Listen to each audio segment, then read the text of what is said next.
from 1929 to 1933, and then look at them from 34 to 36. God.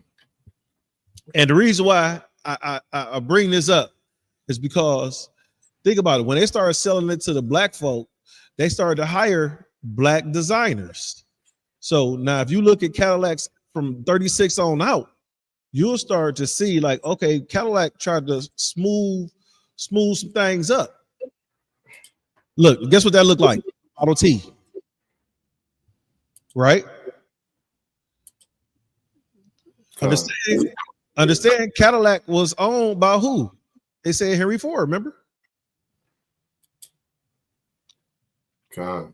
So that looks similar to the Model T. And what year is that? That's like a 29, 30?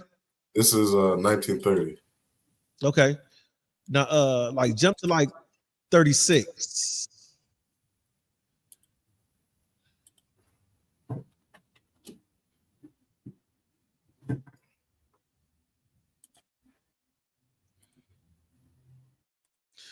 Right.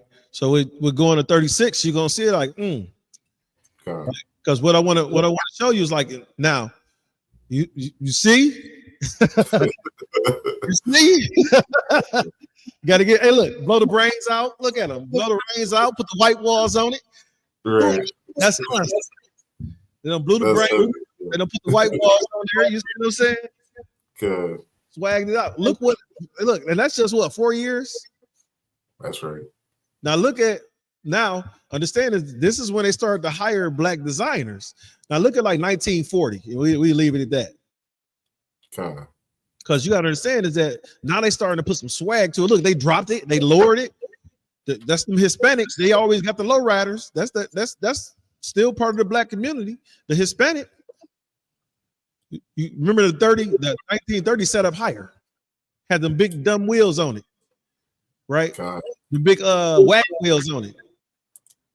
And then they dropped it, they swagged it. Look, it's black folk. That's what happened when you put some swag in with your design team. Got the chrome, got the white walls, they done blew the brains out. Swag. Right? So now if you jump to not saying you, sir, but if we were to look at a Cadillac from today, right? Understand this a Cadillac attracts you black people, you black Native American Hispanics. This Cadillac is designed to attract you, right? Look at the Escalade. That Escalade, you see it now? Oh my. That says Negro all throughout. Right. And don't get the one black on black and tinted out. Look how good it look in black. The white, the oppressor always wanted to say, you know, when something is bad, they put the black as an adjective on it. Right? You get blackballed, you get blackmailed. You see what I'm saying? But that Cadillac Escalade in all black. I think you need one, sir. No. I'll take that Escalade. Yo, people that already saved them. They said we're not selling it. We're not selling a Cadillac to you niggas. Okay. And then they found out that niggas was paying more for the Cadillac Escalade. I mean, for the Cadillac in the 1930s. And they said, you know what? We got to sell Cadillacs to you. Right? And not only that, let's get some black people. Let's hire some black people in our design team to swag this thing out, because black people like black folk designs. Right? Understand is that the Bible said that we are the salt of the earth. Right? What is salt without its taste? Black man, Native American man, Hispanic man, you are the flavor in this cruel society. You are the flavor in it, right? You the one that season thing. Look, salt seasons. You are the people. You are the people that put the seasoning in the earth, right? You can think about this. You can take some chicken and you can fry that chicken up. And you can eat that chicken. And the chicken is bland. But you put some salt, pepper, some garlic, whatever you want to do, a little cayenne pepper. That's seasoning, black folk. That's the different seasonings that we have in this earth. That's you. You make things that are bland and swag it out. You make things that are bland tasteful, right? That's what you do. So now instead of having some bland piece of meat, right? Like you a caveman, you done threw some fire and some heat and some seasoning on it. Because think about it, the caveman just jump something, cut the leg off and eat it. Right? Ain't that what that caveman did? Right. They jump an animal, they ain't even cook it. To the point where you got cavemen that don't cook their food.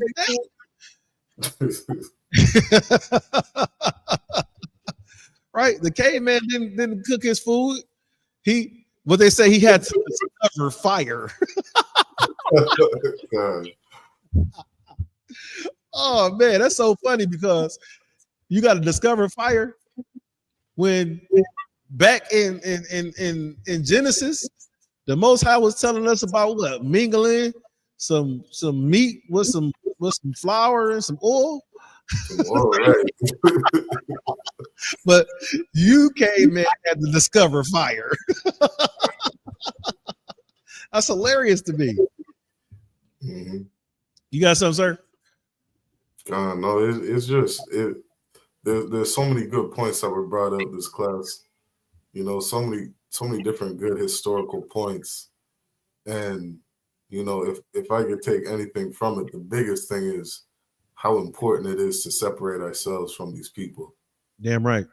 Yeah, I mean, like that always comes down to it. And that's one of the greatest things, probably the greatest thing we can do as a people, you know, is to absolutely separate ourselves from these other nations and invest in us. You know what I mean? Invest in black and brown, you know, start building our own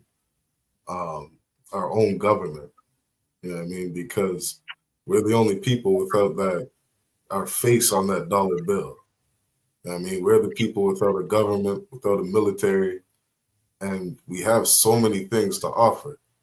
You know what I mean? Like you said, we got so much flavor, we got so many good ideas, so many good inventions. You know what I mean? There's just the greatest creativity on the earth. And that kingdom that, you know, that will be established one day, you know, when Christ comes back, it's going to be the greatest kingdom that this world has ever seen. You know what I mean? It's time we start fighting for that as a people. It's time we start fighting for that and really start obeying these scriptures. You know what I mean? Like that other thing you're bringing out about Martin Luther King is so heavy in that, you know, the Bible says not to lean on your own understanding because, you know, our own understanding is deceitfully wicked above all things. That's right. So we really got to come back to this Bible and do what the Lord told us to do. The Lord told us that we're holy, that we're separate, that we're a people above all people on the face of the earth. You know what I mean? Not to join hand in hand with other people, but to build up our own kingdom. And once we have that, then sure, you know what I mean? Maybe, you know, we can do some business with another nation. Should we do some business with them once we build up our own? Right.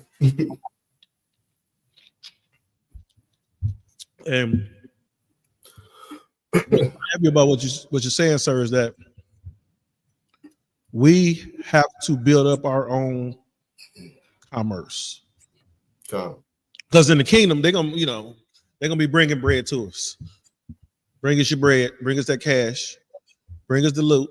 You know, think about it. The Bible explains that they're gonna constantly bring money to us. The gates stay open, so you come and bring your damn money. Right. Yes. So it's great. You know, the Bible says, "Give unto them double upon double." I'm kicking some kids. Like, God, hey man, they owe me a lot. So lucky. Get your little out of here. Like, shit, that's a large debt to pay. Oppressor, get your backs ready and whippings. I'm gonna help you get it in whipping shape. I got you. I got your back. God. Yeah, man, it's lucky, sir. You know, but it's so glorious to see that we've been fed that our people are useless and broke and they don't have this and don't have that.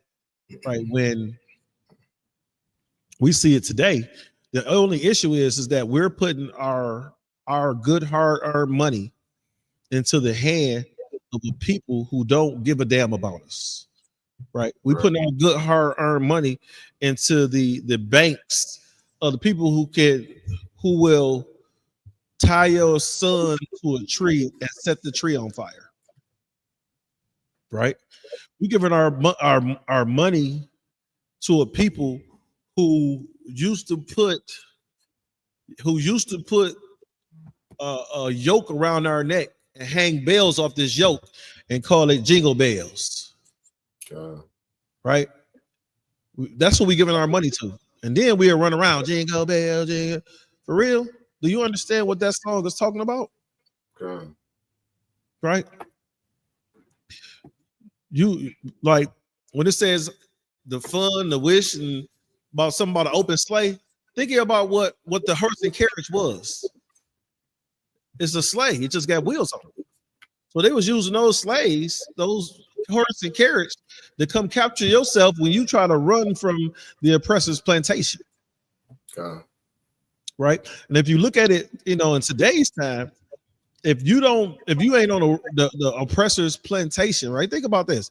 If you ain't out there making some money, they put a lot of things in your face where you could do some criminalistic activities and make it easier. Like they push our people to worship the big meaches, right?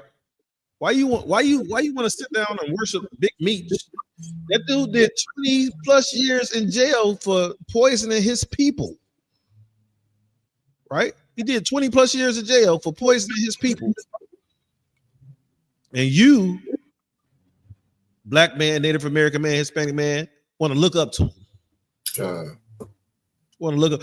If you're gonna look up to somebody, look up to these generals, and these captains, and these officers in the UPK. These are men that are willing to go to bat for you, black man, Native American man, Hispanic man. These are righteous leaders in our community. Right? These brothers in the UPK are righteous leaders in your community. Right? And then guess what? You don't have to worry about them doing something wrong to you, your family, your kids, you know, so many things are happening to kids nowadays, and these women that claim they don't need no man until some crazy man kick their dough in and rob the whole house. Well, sir, you got anything else? Yeah, you know, so you just gave me a new one, number one. You know, every single time it gets cold, every time I see a snowfall here in Canada, I'm gonna blame what the white man did to my ancestors. Because, you know, that whole Tulsa, Oklahoma thing, I wouldn't be up here if it wasn't for that. You know what I mean? If it wasn't for those lynchings and all the disgusting things they did during that time. Because you know, that was the cause of my family migrating up here. Okay. They were running from, you know, all the disgusting things going on in the South, like so many of our people did. You know what I mean? So that's definitely a new one I'm gonna take. Every single time I see a snowfall, I'm gonna blame these damn white people. Every time it get chilly, it's the white man.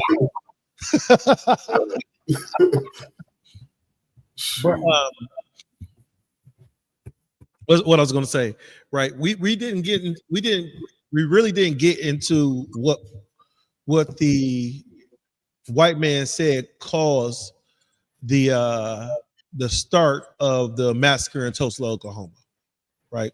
They said that if you do your history, you look it up, it said that a brother was trying to he's trying to sexually assault a white girl. So this brother ran, his family got him out of Tulsa, Oklahoma. The mob came through, basically killed everybody. But with that being said, Israel, shalom. Y'all shot Brakatah to the brothers. Yahweh Shamar Lataba Hashem Yahweh Shah to all the sisters. Please like, share, subscribe to the classes. Like we said, tomorrow, 7 o'clock, our scripture breakdown. If you didn't get your questions asked or answered tonight, please bring them tomorrow, 7 o'clock, same bat time, same bat channel, right? We're going to do a scripture breakdown tomorrow. Our leader, Captain Hadariala, will be leading that class tomorrow. So any questions you have, if you can't bring them, if you didn't get a chance to bring them here, make sure you bring them out tomorrow, right? We, the ISUBK, under command of General Yohana, started in 1969. We teach our people, blacks, Native Americans, Hispanics, who they are according to the Bibles. You are the true Jew, sir. Yep. With that, say shalom. Shalom.